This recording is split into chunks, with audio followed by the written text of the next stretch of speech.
Hi friends, welcome to Garam Masala, the magic spices of cooking.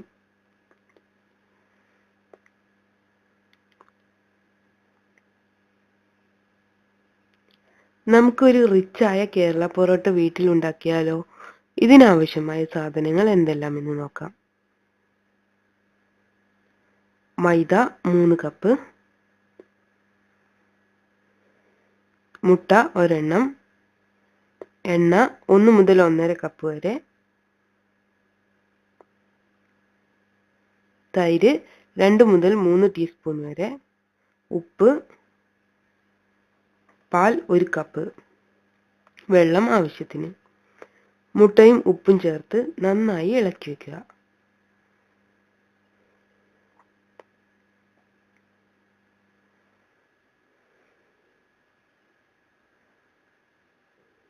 മൈദയും ഉപ്പും ചേർത്ത് ഇളക്കി വെക്കുക. ഇതിലോട്ട് നേരത്തെ അടിച്ചു വെച്ചിട്ടുള്ള മുട്ട ചേർക്കുക.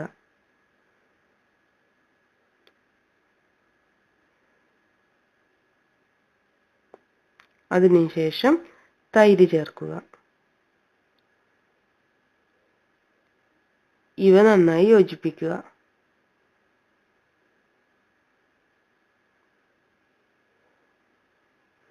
അതിനുശേഷം 1 കപ്പ് പാൽ ചേർത്ത് നന്നായി ഇളക്കുക. ആവശ്യത്തിനനുസരിച്ച് വെള്ളം ചേർത്ത് കൊടുക്കുക. ഇത് ഒരു അഴഞ്ഞ പരുവത്തിലാക്കി നന്നായി കുഴച്ചു വയ്ക്കുക.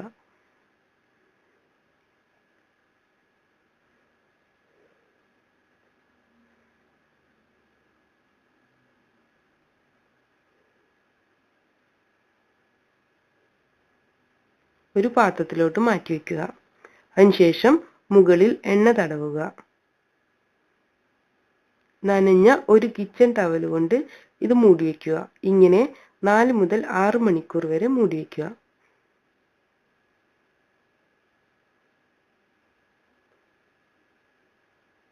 നമ്മുടെ മാവ് നല്ല മയം വന്നിട്ടുണ്ട്. അതിനുശേഷം എണ്ണ തടവിയ ഒരു ബോർഡിൽ നന്നായി കുഴച്ചെടുക്കുക. വലിയ നാരങ്ങയുടെ വലുപ്പത്തിൽ മാവ് മുറിച്ചെടുത്ത് ഇതുപോലെ ഷേപ്പ് ചെയ്യുക.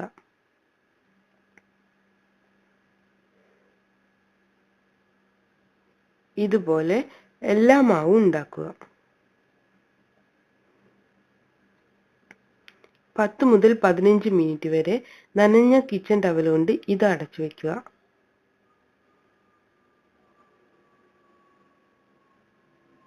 അതിനുശേഷം എണ്ണ ഒഴിച്ച് ഈ മാവ് പരത്തുക.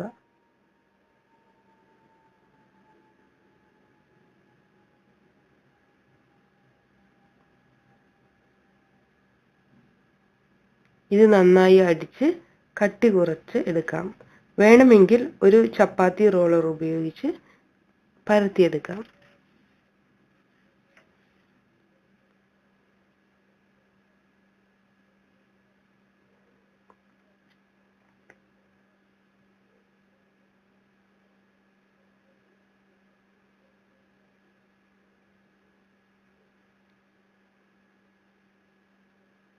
ഇതിലോട്ട് എണ്ണ ഒഴിച്ചതിന് ശേഷം ചുറ്റിയെടുക്കുക.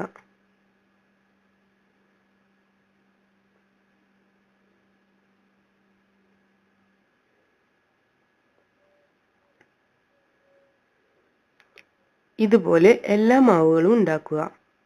ഇത് 10 മുതൽ 15 മിനിറ്റ് വരെ നനഞ്ഞ കിച്ചൺ ടവൽ കൊണ്ട് മൂടി വയ്ക്കുക. ഇതിനുശേഷം എണ്ണ ഒഴിച്ച് ഈ മാവ് നന്നായി പരത്തിയെടുക്കുക.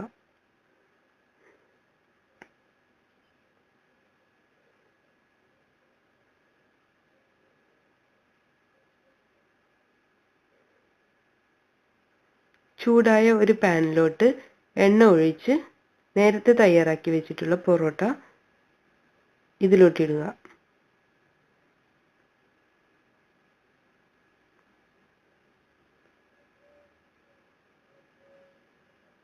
മറിച്ചിട്ട് 2 സൈഡും നന്നായി ചുട്ടെടുക്കുക.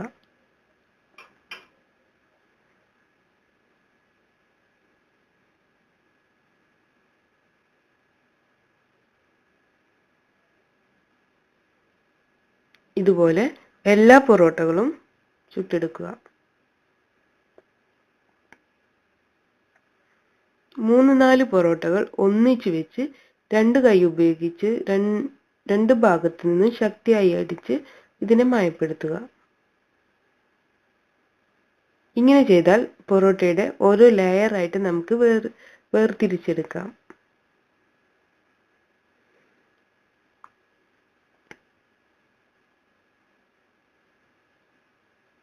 നമ്മുടെ പൊറോട്ട റെഡി ആയിട്ടുണ്ട്. ഇത് നമുക്ക് ചിക്കൻ കറിയോ മട്ടൻ കറിയോ ഫിഷ് കറിയോ എല്ലാം ഉപയോഗിച്ച് കഴിക്കാം. Thank you. Please subscribe.